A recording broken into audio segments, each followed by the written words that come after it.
रेशमी रिबन से बंधे बालों की वो चोटियां, कंधे पे टंगा स्कूल का वो भारी भरकम झोला, सफेद और नीली पोशाक में तुम मुझे आज भी याद हो। और हो भी क्यों ना, तुम मेरी कक्षा 10वीं की मोहब्बत हो। हाँ, मेरी पहली मोहब्बत हो। ये किस्सा है उत्तराखंड में स्थित जिला नैनीताल के एक छोटे से ब्लॉक कोटाबाग का, जो पहाड़, हरे भरे जंगल, नदियों, झरनों जैसे प्राकृतिक सौंदर्य से सराबोर है। यहीं मैं अपने बचपन को पीछे छोड़ते हुए जवानी की दहलीज पर कदम रख रहा था। तब विद्यालय घर से 5 किलोमीटर दूर हुआ करता था। इन दिनों मेरे पास एक एटलस साइकिल हुआ करती थी, जो मेरे लिए किसी बुलेट से कम नहीं थी। खींच के 2-4 पैडल मारे और हवा से आगे। मैं हमेशा तुम्हें उसके सैर कराना चाहता था। इन दिनों सब कुछ कितना सच्चा हुआ करता था। मोहब्बत हो या मित्रता, रिश्तों में दम हुआ करता था।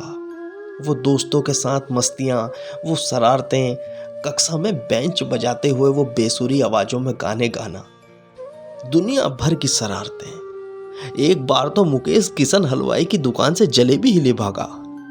मुकेश हम में सबसे शरारती और दिलदार था। जिंदगी बस यूं ही मौज मस्ती में गुजर रही थी कि एक दिन नजरें उस रेशमी रिबन वाली पे जा रुकी। हमारे विद्यालय तो अलग अलग थे, लेकिन थे आसपास ही, यानी रास्ता एक ही था। हमारा अक्सर सामना हो जाया करता था। पहली बार इश्क की हवा मुझे छूकर गुजरी थी। अब दिनचर्या में काफी बदलाव हो गया था। सुबह उठकर घंटों लगते थे तैयार होने में। बालों को तरह तरह से घुमाया जाता था और फिर चुपके से माँ की रखी कोई फेयरनेस क्रीम लगा लेता था।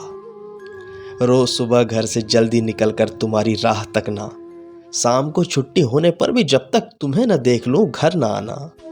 कई दिनों तो ये इंतजार बहुत लंबा हो जाया करता था, मगर मजाल जो कभी हम थके हों, इतवार का दिन तो मानो जिंदगी में ही बोझ हो गया हो। इस दिन छुट्टी जो रहती है और तुम्हारा घर जो इतनी दूर, मुलाकात तो छोड़ो, देखना भी मुश्किल था।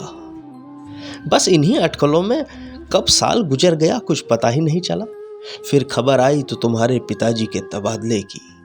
तुम अपने परिवार सहित मेरा गांव छोड़ के जा चुकी थी। बस अफसोस रहा, तुमसे हाल दिल कभी जाहिर नहीं कर पाया। आज भी कभी उन रास्तों से गुजरता हूं तो तुम याद बहुत आती हो।